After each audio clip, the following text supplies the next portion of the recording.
저번 달에도 배웠죠. 혈당 어떠세요? 아이고, 더 나빠졌어요. 약도 늘렸는데 아무래도 나이가 들어서 그런가 봐요. 저도 그래요. 설탕도 안 먹고 건강한 것만 먹는데 왜 이럴까요? 그러게 말이에요. 구운 고구마, 과일, 저지방 식품. 몸에 좋다는 건 다 먹고 있는데 당뇨는 정말 어려워요. 당뇨 있으신 분들 음식 챙기는 거 정말 쉽지 않으시죠? 건강한 음식만 먹으면 될 줄 알았는데 왜 자꾸 어려운지 답답할 때 많으실 거예요. 사실 당뇨 관리는 내 몸에 딱 맞는 방법을 찾는 게 더 중요하답니다. 오늘부터 함께 차근차근 방법을 알아가 보겠습니다. 저는 최건일입니다. 올해 76세이고요. 무려 42년 동안 당뇨만을 연구해온 내과 전문의입니다. 30대 초반부터 지금까지 평생을 당뇨 환자들의 임상치료와 식이요법, 생활습관 개선에 바쳐왔어요.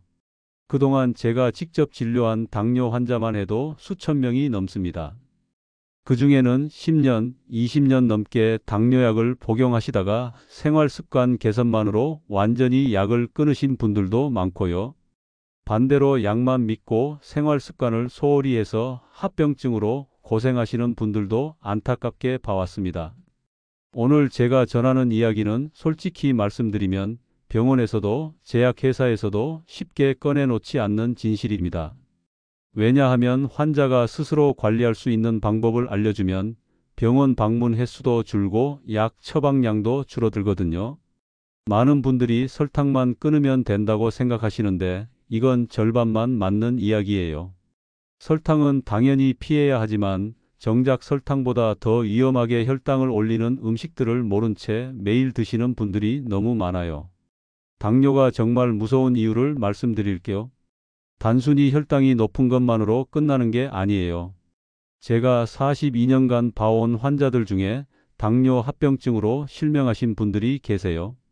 처음에는 눈이 좀 침침하네 하시더니 결국 당뇨성 망막병증으로 시력을 잃으셨어요. 또 어떤 분은 당뇨성 심부전으로 일주일에 3번씩 투석을 받으러 병원에 다니세요. 평생을 말이에요. 그리고 가장 안타까운 건 족부개사로 발가락이나 발을 절단해야 하는 분들도 계시거든요. 저는 이런 분들을 너무 많이 봤어요. 그런데 이 모든 합병증들이 초기에 제대로 관리만 했다면 충분히 예방할 수 있었던 것들이에요. 그런데 정말 안타까운 건 이런 분들이 설탕은 열심히 피하면서도 정작 혈당을 더 위험하게 만드는 음식들은 건강에 좋다는 이유로 매일 드신다는 점이에요. 사실 저 자신도 50세에 당뇨 진단을 받았어요. 불규칙한 병원 생활, 야근, 스트레스. 의사라고 해서 예외는 아니더라고요. 처음에는 저도 다른 환자들처럼 약에만 의존했습니다. 하지만 10년간 직접 몸으로 실험하고 연구한 끝에 지금은 약 없이도 공복 혈당 90-100, 식후 2시간 혈당 120-130을 꾸준히 유지하고 있어요. 당화 혈색소도 5.8 정도로 정상 범위를 계속 유지하고 있고요. 그럼 이제 설탕보다 더 위험한 것들에 대해 말씀드릴게요. 첫 번째는 여러분이 정말 의외라고 생각하실 거예요. 바로 구운 고구마입니다. 선생님, 고구마가 설탕보다 위험하다고요? 하실 텐데 정확히는 구운 고구마가 문제예요. 고구마 자체는 좋은 식품이에요. 하지만 고구마를 구우면 어떻게 될까요? 내부 온도가 200도 가까이 올라가면서 고구마 안의 전분이 급속히 당으로 변환돼요. 그러니까 구운 고구마 하나가 사탕 덩어리가 되는 거죠. 구운 고구마의 혈당 지수는 최대 90까지 올라가요. 참고로 설탕의 혈당 지수가 65거든요. 그러니까 구운 고구마가 설탕보다 더 빠르게 혈당을 올린다는 뜻이에요. 실제로 제 환자 중에 72세 이정순 할머니가 계세요. 이분이 건강에 좋다는 생각으로 매일 아침 구운 고구마 하나씩을 드셨어요. 고구마는 몸에 좋다고 하니까 많이 먹어야지 하시면서요. 그런데 3개월 후 검사 결과가 나왔는데 당화 혈색소가 7.1에서 8.7로 급상승한 거예요. 혈당 조절이 완전히 안 되고 있었던 거죠. 그래서 제가 직접 혈당 측정기를 가지고 실험을 해봤어요. 이 할머니가 구운 고구마 하나를 드시기 전 혈당이 120이었는데 30분 후에 측정해 보니까 무려 250까지 치솟았어요. 이게 얼마나 위험한 수치인지 아시죠? 그럼 고구마를 아예 먹으면 안 되느냐? 그건 아니에요. 해결책은 이거예요. 구운 고구마 대신 찐 고구마를 80지 이하로 드세요. 성인 손바닥 반 정도 크기요. 그것도 반드시 식후 간식으로만 드시고 절대 공복에는 드시지 마세요. 찐 고구마는 온도가 100도 정도로 낮아서 전분의 당화가 덜 일어나거든요. 혈당 지수도 50 정도로 훨씬 안전해요. 이정순 할머니도 구운 고구마를 찐 고구마로 바꾸고 양도 줄인 후 2개월 만에 당화 혈색소가 다시 7.1로 내려갔어요. 두 번째로 중요한 건 식사 순서예요. 이건 정말 간단한데 효과는 엄청나요. 대부분 한국 사람들이 어떻게 식사하시죠? 밥상에 앉으면 밥부터 한 입, 국 한 숟가락, 그 다음에 반찬 이런 식으로 드시잖아요. 그런데 이게 혈당을 폭등시키는 최악의 방법이에요. 탄수화물을 먼저 드시면 혈당이 급격히 올라가요. 마치 포도당 주사를 맞는 것과 비슷해요. 올바른 식사 순서는 이거예요. 채소, 단백질, 탄수화물. 왜 채소를 먼저 먹어야 하느냐? 채소에 있는 식이섬유가 장벽을 코팅해줘요. 그러면 나중에 들어오는 탄수화물의 흡수 속도가 현저히 느려져요. 마치 길에 과속 방지턱을 설치하는 것과 같아요. 교토대학에서 연구한 결과를 보면 식사 순서만 바꿔도 식후 혈당이 평균 37% 낮아진다고 해요. 똑같은 음식을 먹는데도 말이에요. 제 환자 중에 85세 박상호 할아버지가 계시는데 이분이 15년간 당뇨약을 복용하셨어요. 그런데도 혈당 조절이 잘 안 됐거든요. 당화 혈색소가 계속 8 이상이었어요. 그래서 제가 약 용량을 늘리는 대신 식사 순서만 바꿔보자고 했어요. 밥 먹기 전에 먼저 상추, 양배추, 오이 같은 채소를 충분히 드시고 그 다음에 생선이나 두부 같은 단백질, 마지막에 밥을 드시라고 했죠. 3개월 후 결과가 나왔는데 당화 혈색소가 8.1에서 6.2로 떨어진 거예요. 약은 그대로인데 식사 순서만 바꿨는데도 이런 극적인 변화가 있었어요. 그런데 여기서 중요한 건 채소를 먼저 먹을 때 최소 5분은 충분히 씹어 드셔야 해요. 대충 몇 번 씹고 넘기면 효과가 없어요. 식이섬유가 제대로 작용할 시간을 줘야 하거든요. 세 번째는 과일이에요. 과일은 건강에 좋으니까 많이 드세요. 이런 말 정말 많이 들어보셨죠? 특히 병문안 갈 때 과일 바구니 들고 가고. 하지만 당뇨 환자에게 과일은 정말 조심해야 할 양날의 검이에요. 과일마다 혈당 지수가 천차만별이거든요. 혈당 지수가 높아서 위험한 과일들부터 말씀드릴게요. 바나나 혈당 지수 60, 수박 혈당 지수 72, 파인애플 혈당 지수 66, 포도 혈당 지수 59. 특히 수박은 정말 조심하셔야 해요. 여름에 시원한 수박 한 조각이면 혈당이 200 넘게 올라갈 수 있거든요. 반면에 안전한 과일들도 있어요. 딸기 혈당 지수 40, 토마토 혈당 지수 30, 블루베리 혈당 지수 53, 사과 혈당 지수 38 껍질째 먹을 때. 그런데 여기서 더 중요한 건 양이에요. 아무리 안전한 과일이라도 많이 먹으면 소용없어요. 하루 적정량은 80지 이하예요. 성인 손바닥 크기 정도. 사과로 치면 반 개, 딸기로 치면 10개 정도예요. 그리고 반드시 식후에 드세요. 공복에 과일을 드시면 과당이 너무 빠르게 흡수돼서 혈당이 급상승해요. 제 환자 중에 79세 윤혜자 할머니가 계시는데 이분이 과일이 몸에 좋다는 말씀을 듣고 하루에 바나나 2개, 사과 1개, 수박 2조각씩 드셨어요. 3개월 후 당화 혈색소가 6.8에서 9.2로 급상승했어요.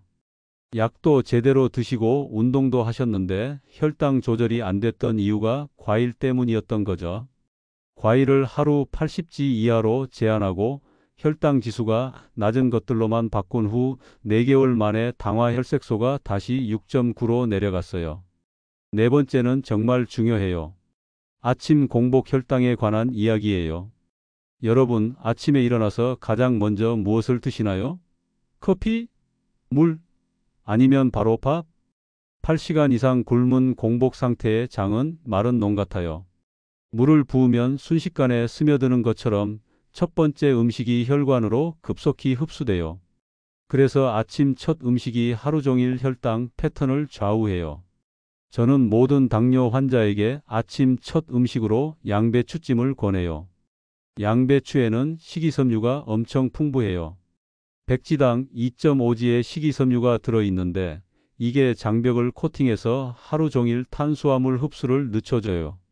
또한 양배추에 들어있는 설포라판이라는 성분이 인슐린 감수성을 높여줘요. 실제로 제 환자 중 88세 김태현 할아버지 경우를 보면 매일 아침 공복 혈당이 14만 150이었어요. 저녁에 약을 드시고 자도 아침에 측정하면 이 정도였거든요. 그런데 양배추찜을 먹기 시작한 후 일주일 만에 공복 혈당이 11만 120으로 안정화됐어요. 같은 약을 드시는데도 말이에요. 양배추찜 만드는 방법은 정말 간단해요. 양배추 10장 정도를 깨끗이 씻어서 전자레인지에 3분간 돌리기만 하면 돼요. 된장 조금 찍어 드시거나 올리브 오일 살짝 뿌려 드시면 돼요. 매일 양배추만 먹으면 질리지 않나요? 하실 텐데 된장, 올리브 오일, 참기름, 마늘 등으로 간을 바꿔가면서 드시면 전혀 질리지 않아요. 중요한 건 매일 꾸준히 하는 거예요. 이틀 했다가 사흘 쉬면 효과가 없어요. 다섯 번째는 많은 분들이 착각하고 계신 저지방 간식에 대한 이야기예요. 저지방이 건강에 좋다, 콜레스테롤을 줄여야 한다, 이런 말들 때문에 많은 당뇨 환자들이 저지방 크래커, 소면, 떡 같은 간식을 선택하세요. 그런데 이게 정말 큰 실수예요. 저지방 간식들의 공통점이 뭔지 아세요? 포만감이 전혀 없어요. 먹어도 계속 배가 고프다는 느낌이 들어서 결국 더 많이 먹게 돼요.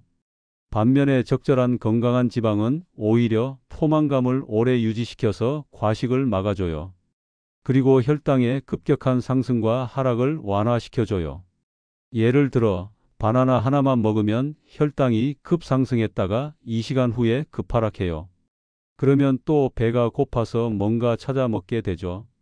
하지만 바나나에 땅콩버터를 조금 발라서 먹으면 혈당이 천천히 올라갔다가 천천히 내려와요. 포만감도 훨씬 오래 지속되고요. 권장하는 건강한 간식들을 말씀드릴게요. 방탄홍차 홍차에 버터 1티스푼을 넣어서 드세요. 카페인도 줄고 포만감은 3-4시간 지속돼요. 사과 반 개에 무설탕 땅콩버터 1티스푼. 삶은 달걀 완전 식품이죠. 단백질과 좋은 지방이 균형 있게 들어있어요.